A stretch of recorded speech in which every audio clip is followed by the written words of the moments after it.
स्वागत है आपका मेवात टाइम्स में। मैं हूं सुफियान सैफ और मेरे साथ इस वक्त मौजूद हैं एडवोकेट कासिम खान जो अलवर से हैं और रकबर हत्याकांड में रकबर लिंचिंग केस में वो पैरवी करते आ रहे हैं शुरू से इस केस की।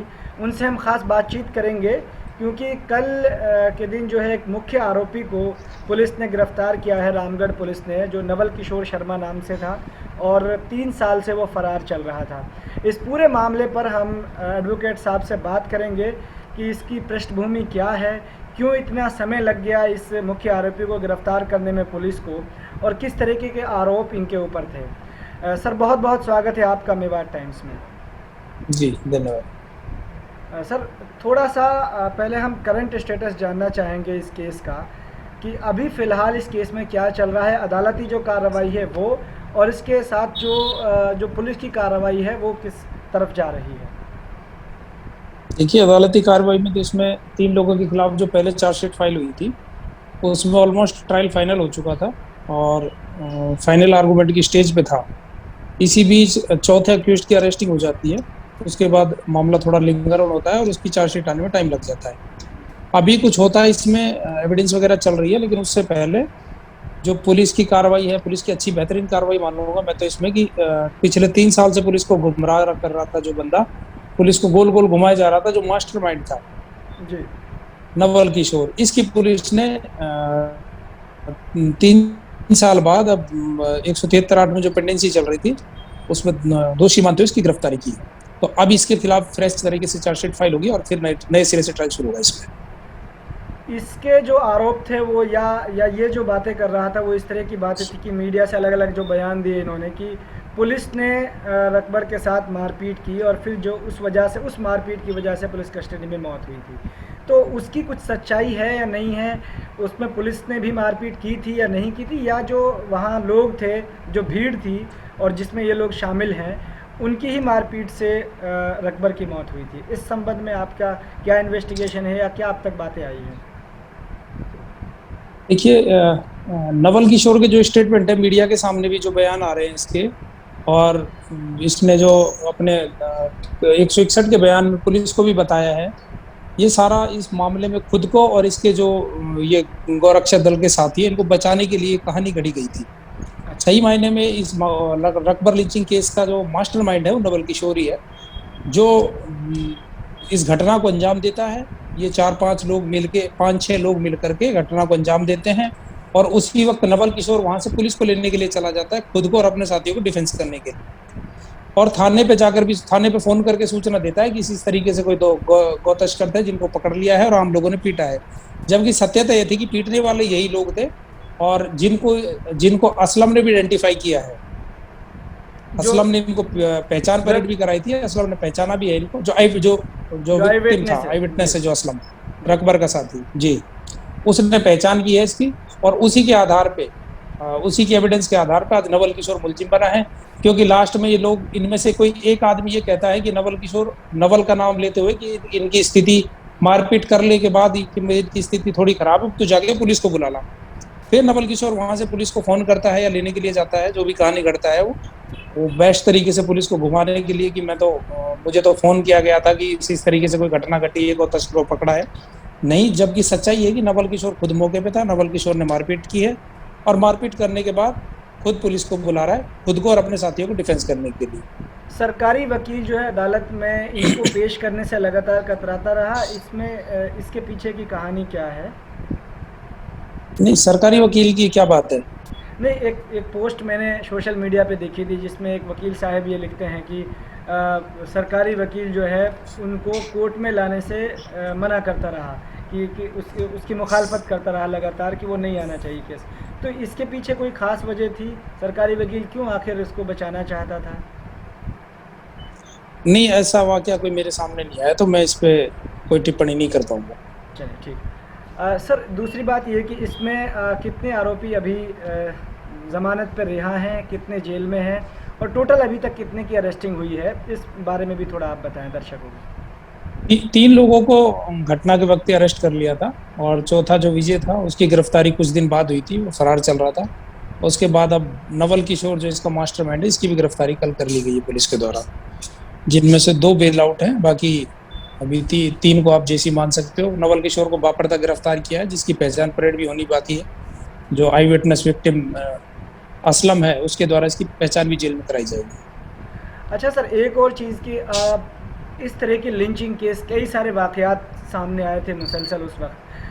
अब इसमें इंसाफ की जो उम्मीदें हैं और इस तरीके से जो एक तरीके से मैं कहूँगा कि उम्मीद नज़र आई है जैसे ये गिरफ्तारी हुई है, आप इसको करीब से देखते आ रहे हैं, इस केस को लड़ रहे हैं, पैरवी कर रहे हैं, तो आप कहाँ तक इस चीज़ को मानते हैं कि अब जो है इंसाफ नज़दीक है या अभी भी काफ़ी कोशिशें बाकी हैं करनी जो? देखिए, कोशिशें तो जब तक फाइनल जजमेंट नहीं आ जाता जब तक करनी ही है, और जी बिना कोशिश के कुछ होगा भी नहीं। बाकी मैं ये मानता हूँ कि ये मॉब लिंचिंग का हरियाणा राजस्थान का मतलब अपना मेवात का पहला केस है जिसमें इस तरीके का कई अपन सक्सेस पे पहुंचे हैं। अदरवाइज इससे पहले कई लिंचिंग केस हो लिए, जी जैसे पहलू हत्याकांड था, और एक घाटमी का से उमर मोहम्मद वाला जी जी केस था जी जो भी सेम ऐसा ही था, मॉब लिंचिंग का शिकार हुआ था वो भी। जी उनमें कहीं ना कहीं एविडेंस के अभाव में वो लोग कानून की कमजोरियों का फायदा उठाकर बाहर निकल गए। जी ऐसा हमारे को यहाँ देखने को नहीं मिला। कुछ इन्वेस्टिगेशन ऑफिसर को भी धन्यवाद देना चाहेंगे इस चीज के लिए कि जिन्होंने अच्छे तरीके से सही कोऑपरेट मायने किया। में इन्वेस्टिगेशन किया केस। अच्छा सर, जी, एक और आखिर कोऑपरेट नहीं कह सकते, जी, जो जो सही कोऑपरेट नहीं शब्द कह है। सकते हम। हाँ, हमारे को कोऑपरेट नहीं किया उन्होंने, जो जो अपना सही काम किया, समझा, अपना काम किया। लीगली जो सही समझा वो किया। जी जी, अपना काम किया, अपनी ड्यूटी की उन्होंने। जी बिल्कुल। सर, एक और चीज़ है कि क्योंकि बहुत सारे लोगों को नहीं पता है जो अब नई वीडियो देख रहे होंगे जिन्होंने पहले इस पूरे केस को नहीं जाना है, कुछ लोग बाद में इस काबिल हुए हैं कि इस मसले को समझ सकें।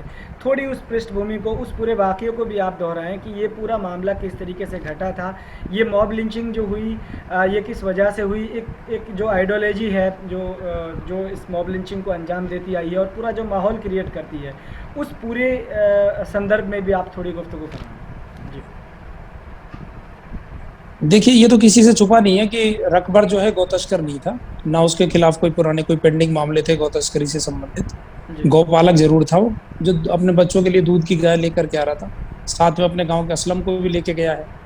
थोड़ा लेट हो गया गाय को, क्योंकि पैदल पैदल ला रहे थे, मोटरसाइकिल पर रख के ला नहीं सकता था उनको। हम्म तो रात हो गई थी थोड़ी सी, और हल्की बारिश थी। कुछ मोटरसाइकिल से गाय जो है चौंकने के बाद और खेत में कूद गई। उसको पकड़ने के लिए जैसे हो गया तो ये लोग वहां पे इनको पहले ही देख लिया था और इनको जी पर फायर वगैरह किया है और हमला कर दिया, मारपीट की है। थोड़ा अंधेरे का फायदा उठा के असलम 2-3 बीघा खेत में कूद करके किसी सेफ तरह हो से गया, बच अपने आप गया। को हाँ। बचा के छुप गया, हम्म, छुप के बैठ गया। और उसने सारा वाक्य अपने कानों से सुना था कि जो लोग इसके साथ मारपीट कर रहे थे। जी एक कहें तो एक विचारधारा है जो इस तरीके के घटनाओं को अंजाम देती है, जो किसी से छुपी नहीं है। हमारा आप सब समझते हैं इन चीजों को, कि इस विचारधारा को फॉलो करते हुए इस घटना को अंजाम दिया गया है कि एक नफरत फैलानी है, एक गाय के नाम पे मॉब लिंचिंग और ये सारी चीजों को जो अंजाम दे रहे हैं, कहीं ना सर, कहीं भय का माहौल पैदा करने की कोशिश की जाती है।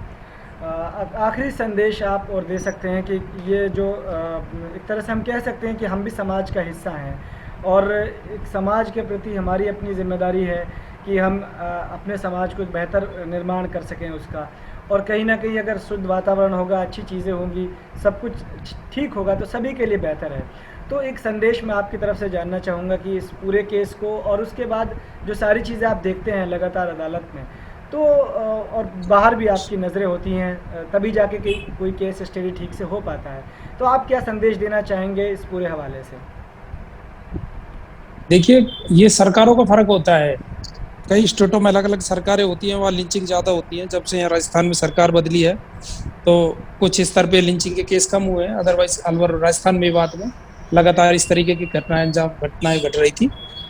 फिर भी मैं इस केस को देखते हुए ये कहूंगा कि अगर किसी के साथ इस तरीके की घटनाएं घटें तो पुलिस को बराबर सूचना दें। और अगर गाय आपको एक स्टेट से दूसरे स्टेट में ले जानी है, एक जिले से दूसरे जिले में ले जानी है, तो बाकायदा उसकी परमिशन होती है। जी डीएम लेवल पे उसकी परमिशन ले और उसके बाद अपने गाय को ट्रांसपोर्ट कर सकते हैं आप। इससे पहले रामगढ़ तहसील में जहाँ 2 लिंचिंग केस सामने आ चुके हैं गाय के नाम पर, जी रामगढ़ तहसील में अक्सर ऐसा हुआ करता है। और अब तो कम है, पहले ज्यादा होता था कि हाँ, वो दूध की आपका गायों को ये। आपने जैसा कहा कि हाँ, सरकारों का फ़र्क होता है, जब लोकल जो हाँ, नुमाइंदे होते हैं वो चीज़ों को भड़काने लगते हैं, तो जाहिर है उसका फ़र्क तो समाज में पड़ेगा। जी। नहीं, ये गौरक्षा के नाम पर दूध की गायों को छीन लेते हैं गरीब लोगों से, जिनके पास परमिशन होती नहीं है, परमिशन समझते नहीं है वो लोग की परमिशन भी चाहिए होती है, उनकी गायों को छीन लेते हैं और वो इसकी शिकायत भी नहीं करते। ये 20-30-50 हजार तक की गायों को अपने पास रख लेते हैं फ्री में। तो ऐसे लोगों के खिलाफ एफआईआर वगैरह होनी चाहिए। एक तरह का और डर मैं ये भी है कहूंगा कि कि लोग परमिशन नहीं लेते, जी क्यों? जी। परमिशन जी क्यों जी नहीं ले पाते ये लोग? समझ नहीं पाते, अवेयरनेस का फर्क है, थोड़ा सा लोगों को जागरूक करने की जरूरत है। आप गाय पाल सकते हैं, आपका अधिकार है, और जी। आप गाय को ट्रांसपोर्ट भी कर सकते हैं परमिशन लेके। बाकी बहुत कम लोग हैं जो परमिशन लेके गाय को ट्रांसपोर्टेशन करते हैं। क्योंकि माहौल इस तरह का बना दिया गया है कि लोग परमिशन लेने में भी डरते हैं, या ये कि उनको पता भी नहीं होता, अवेयरनेस की भी फर्क का भी इसमें एंगल है कि लोगों को पता ही नहीं है कि परमिशन भी लेनी है इसकी। जी जी जी जी, अवेयर जानकारी का अभाव है, लोगों को पता नहीं है कि परमिशन भी लेनी होती है गायों की। बिल्कुल। बहुत बहुत शुक्रिया हमसे बातचीत करने के लिए। ये थे कासिम खान, जो रकबर केस की पैरवी कर रहे हैं, और इनको एक तरीके से मैं कामयाबी ही कहूँगा कि जो कल जो एक मुख्य आरोपी की गिरफ्तारी अमल में आई है रामगढ़ पुलिस के वजह से। बहुत बहुत शुक्रिया आपका मेवात टाइम से बात करने के लिए। Thank you.